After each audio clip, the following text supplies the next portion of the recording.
नमस्कार दोस्तों।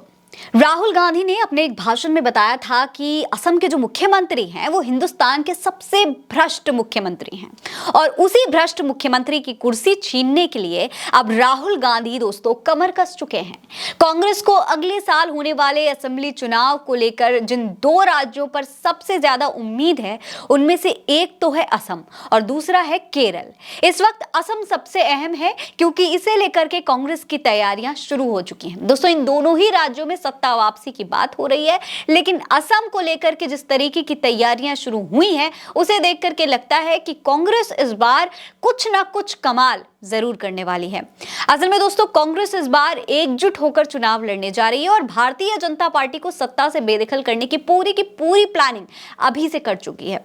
दोस्तों, अगले साल असम में विधानसभा चुनाव होने जा रहे हैं। इसे लेकर कांग्रेस अध्यक्ष मल्लिकार्जुन खड़गे और राहुल गांधी ने दिल्ली में प्रदेश कांग्रेस के नेताओं के साथ में एक पूरी बैठक की वीडियोस भी कांग्रेस के ट्विटर हैंडल से शेयर की गई है। देखिए, इस वीडियो में राहुल गांधी, खड़गे और केसी वेणुगोपाल के साथ ही कांग्रेस के तमाम नेता बैठे हुए नजर आ रहे हैं। राहुल गांधी यहां पर कुछ डिस्कशन करते हुए दिखाई दे रहे हैं इन सभी नेताओं के साथ। इसी राउंड टेबल पर दोस्तों कई तरीके की बातें हुई हैं। असम को किस तरीके से जीता जाए, क्या कुछ इस बार स्ट्रैटेजी होनी चाहिए असम के चुनाव को लेकर के, उसके बारे में इस बैठक में चर्चा हुई है। कहा यह जा रहा है कि इस बैठक में कांग्रेस ने उन पॉइंट्स पर भी चर्चा की है जो इस बार के विधानसभा चुनाव में काफी अहम होने वाले हैं, जो कांग्रेस के मुद्दे होने वाले हैं और जो भारतीय जनता पार्टी के लिए मुसीबत खड़ी कर सकते हैं। दोस्तों, इन तमाम पॉइंट्स में से सबसे अहम मुद्दा होगा मुख्यमंत्री हेमंत बिस्वा शर्मा को भ्रष्टाचार के मुद्दे पर घेरना। जी हां दोस्तों, ये एक ऐसा पॉइंट है, खास इसलिए भी है क्योंकि राहुल गांधी इसे लेकर के पहले भी बयान देते रहे हैं और अब चुनाव से पहले ये काफी अहम होने वाला है राहुल गांधी और साथ ही साथ कांग्रेस के लिए कि इस बार हेमंत बिस्वा शर्मा को भ्रष्टाचार के मुद्दे पर ही घेर करके हराया जाए। दोस्तों, इस बैठक में इसी को लेकर के रणनीति बनाई गई है। इसके साथ ही कांग्रेस नेताओं ने असम के नेताओं को अनुशासन में रहकर और एकजुट होकर चुनाव लड़ने की नसीहत दी है। राहुल गांधी ने कहा है कि भाई, टीम वर्क ही है जो आपको जीत दिला सकता है। तो जब आप टीम के साथ में एकजुट होकर के काम करेंगे तभी आप कुछ कर पाएंगे, तभी आप जीत हासिल कर पाएंगे और भारतीय जनता पार्टी की रणनीति को मात भी दे पाएंगे। तीसरी जो बहुत बड़ी बात है जिस पर कांग्रेस ध्यान दे रही है वो है वोटर लिस्ट में बदलाव पर नजर रखना। आप जानते ही हैं कि महाराष्ट्र विधानसभा चुनाव में ऐसे कई आरोप लगाए गए थे, लेकिन अब इससे सबक लेते हुए कांग्रेस आलाकमान ने बूथ स्तर पर वोटर लिस्ट में बदलाव पर नजर रखने के निर्देश दे दिए हैं।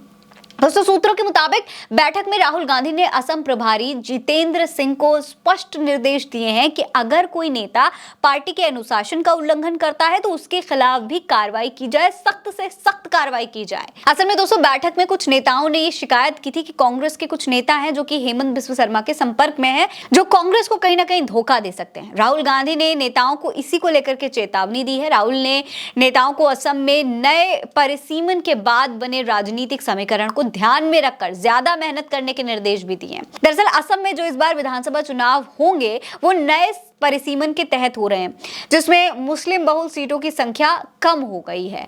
इसी को लेकर के राहुल गांधी ने कहा है कि भाई, इस बात का पूरा ध्यान रखना है आपको इस बार चुनाव में। दोस्तों, बैठक के बाद कांग्रेस के नेताओं ने यह भी बताया कि पार्टी सामूहिक नेतृत्व में चुनाव लड़ेगी। असम से कांग्रेस सांसद गौरव गोगोई ने कहा है कि लोगों को बीजेपी के अत्याचार और गुंडा राज से मुक्ति दिलाएंगे। उन्होंने ये भी कहा कि भ्रष्टाचार, महंगाई और बेरोजगारी जैसे मुद्दे अहम होने वाले हैं। बैठक के बाद प्रभारी जितेंद्र सिंह ने भी कहा कि कांग्रेस का संगठन मजबूत है, हम लोगों के मुद्दे उठाएंगे, राष्ट्रीय नेताओं के कार्यक्रम होंगे। और इसके अलावा सीएम चेहरे के सवाल पर जितेंद्र सिंह ने कहा कि हर पार्टी कार्यकर्ता कांग्रेस का चेहरा होगा, यानी कि सीएम फेस अब तक नहीं बताया गया है।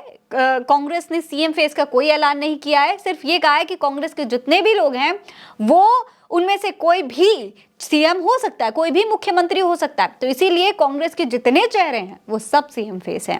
दूसरी बहुत बड़ी बात भ्रष्टाचार और बेरोजगारी को लेकर के इन्होंने कही है। तो कहीं ना कहीं भ्रष्टाचार को तो मुद्दा बनाया ही जाएगा, साथ ही साथ बेरोजगारी जिस पर भारतीय जनता पार्टी को कांग्रेस हमेशा घेरती रही है, इस बार भी असम में ये मुद्दा बेहद जोरों शोरों से उठाया जाएगा।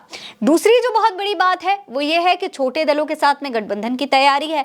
छोटे दलों के साथ मिलकर के जब कांग्रेस चुनाव लड़ेगी, एकजुट होकर मिलकर के चुनाव लड़ेगी तो कांग्रेस जानती है कि कोई भी जो वोटर हैं, जो छोटे दलों के वोट बैंक हैं, वो भी कांग्रेस के पास आ जाएंगे। और अगर ऐसा होता है, तमाम दलों को मिला लिया जाता है, तो हार तो असंभव है, कहीं ना कहीं जीत लगभग कांग्रेस को दिखाई दे रही है। तो दोस्तों, बीजेपी ने जिस तरीके से 2016 में कांग्रेस को हराकर असम में सरकार बनाई थी, उसी तरीके से बीते विधानसभा में कांग्रेस ने AIUDF के साथ मिलकर चुनाव लड़ा था, लेकिन कामयाबी नहीं मिली थी। इस बार कांग्रेस तमाम छोटे दलों के साथ मिलकर के चुनाव लड़ेगी और अपनी पार्टी के साथ साथ जो तमाम दलों को मिलाकर के चुनाव लड़कर अपनी पार्टी को कहीं और ज्यादा मजबूत करने की कांग्रेस पूरी योजना बना रही है।